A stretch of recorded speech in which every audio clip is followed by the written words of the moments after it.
Welcome back to another episode, a mini episode, if you will, of The Practiced Life. I'm Sherry Salata, and I'm delighted.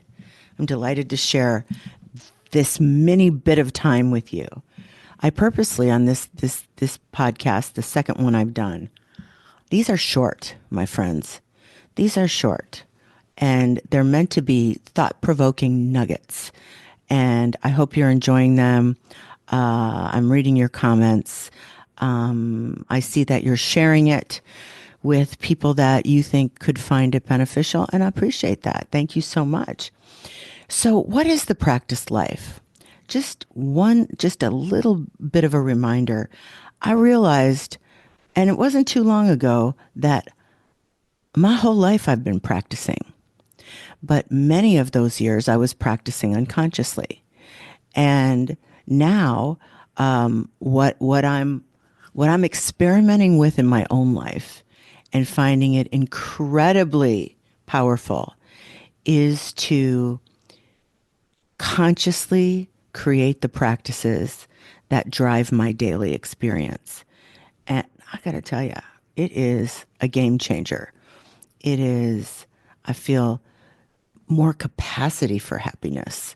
I feel more receptive. I feel like the good stuff is just rolling in. And I also feel like in every moment, in the now moment, I'm just enjoying it more. I'm more satisfied. I'm more content.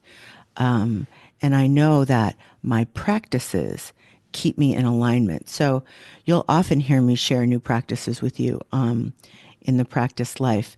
And also little gems, little things that I've figured out for myself. And if they land on you, then great. I hope it's helpful. So I'm calling today's episode Story Clutter. And here's how that happened. I was on retreat with a group of brilliant, wonderful women.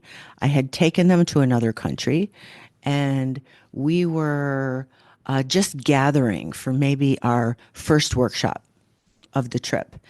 And people were introducing themselves, going around the room, introducing yourself. And I had this almost like, think of it as like a little sparkler.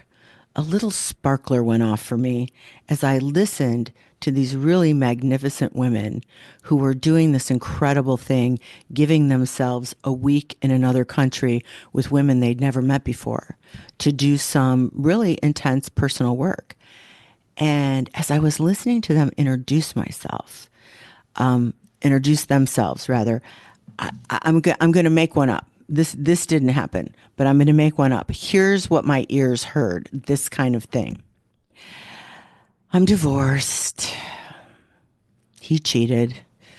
So it was very ugly, a very, very ugly, ugly, ugly battle. And, we have 3 kids and, working on that. The custody thing was just a nightmare. Yeah. And so, that left me with no money and, I hadn't worked in a long time. And then there's my parents. They're elderly. They need care. So I'm working to care for them and, I love them and I feel like I owe them. And, yeah. And so I'm just trying to, figure out what I'm going to do next and what it's going to be like. And, and seeing, maybe I need to grow and maybe do some healing work, et cetera, et cetera, et cetera. And as I was listening, I thought, wow, this is so interesting. And I thought, oh, this woman's going to be our great teacher.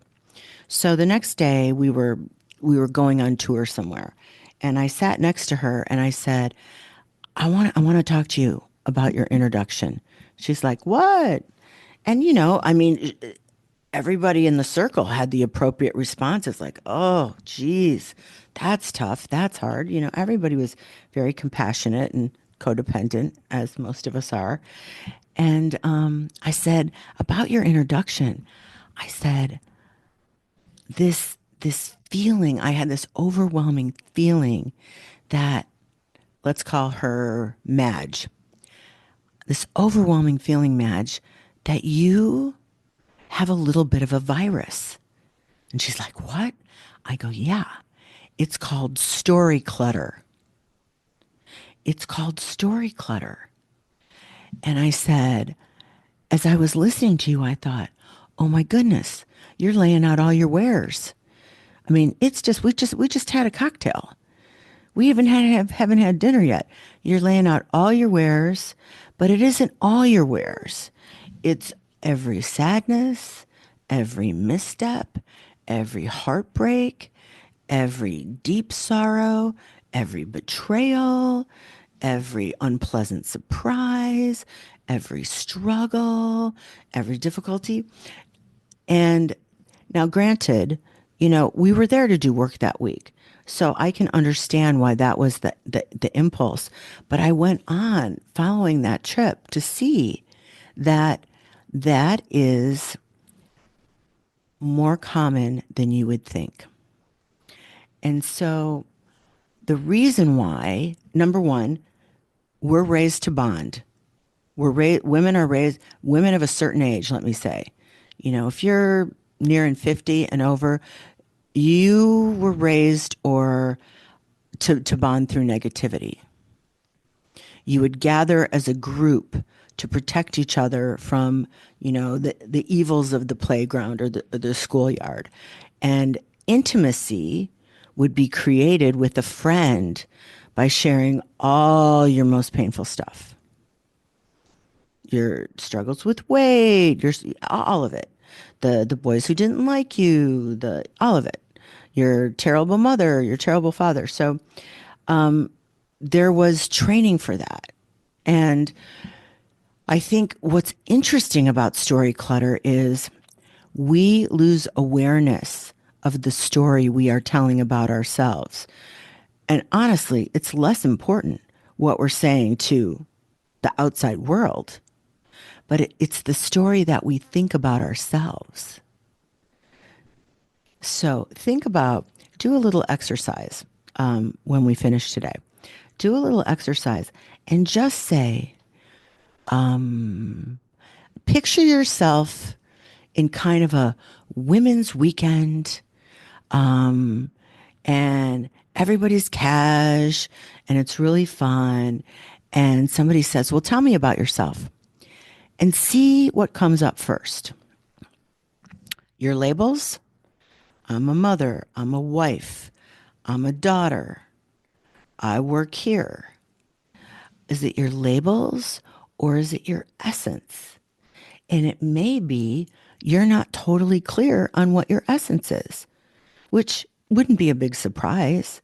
We don't spend a lot of time learning how to get to the heart of that unless we're doing the work of the practice life.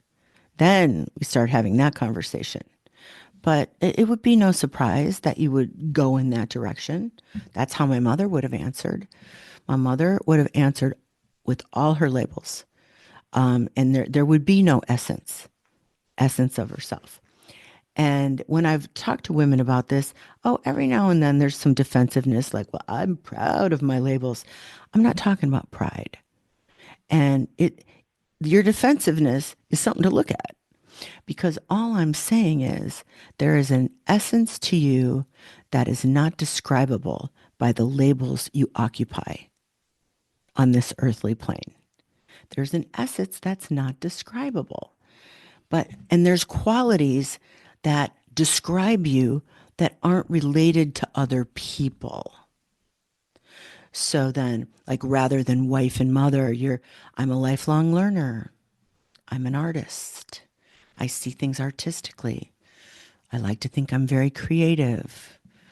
I'm I'm really enjoying this stage of life because I feel such liberation from old constructs. And I just am excited about the possibilities of getting to know you, person I'm talking to, and and what kind of fun we can have together. We're so much more interesting than those labels. And it really is, I think, we're shortchanging ourselves if we haven't thought about our essence.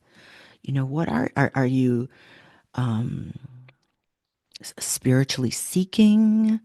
Are you, do you enjoy, I really like things that are funny. I really like a great sense of humor. I really like my quiet time. I really like my quiet time. I really am into silence. I love to meditate. Boy, that really, really helps center my day. There's so many things that you could use to describe you as a solo, separate human being and getting to the heart of what is your essence. And I think that at this stage of life, what a fantastic use of your time to kind of just shut down for a minute. Do the exercise first and see how you would label yourself and how would you describe yourself. And then let a day pass and then just say, well, if I couldn't use any of my labels or anything that is a relationship to another human being, how would I begin to describe the story of my essence? What is the story of me? What is it? And it's such a wonderful thing to begin to, like, it's hard at first. You're like, I can't think of anything. And then pretty soon you're like, no, I like to travel. I'm a traveler at heart. And I love meeting new people. And, I am really into the beauty of this planet. I spend a lot of time on that. It just blows me away, this planet that we're living on. Just allow yourself, and let's allow ourselves to just explore ourselves in a different way and think of ourselves from a story perspective in a different way. So we're not cluttering it up with all the crap we've been through, because we don't need to bond through that. And I noted once that this is the current version of me. All those old versions really don't exist anymore. This is the current version. It's a new version. And if I'm telling my story to somebody else, I don't really have to go back to everything. I could as time went on, but it's not really required. This is the current version of me. This is what I'm a match to right now. And it's very interesting to spend some time thinking about that. So story clutter. Check yourself for story clutter and then see if you can write the story of your essence as you are right now. Thanks for listening to The Practice Life. For a fabulous morning practice that you could have in your hands in just minutes, go to sherrysalata.com/free network. It just takes a minute to sign up, but you can download the free morning magic practice and do it first thing tomorrow. It's really good. It's a really great practice to start your day. Thanks for listening.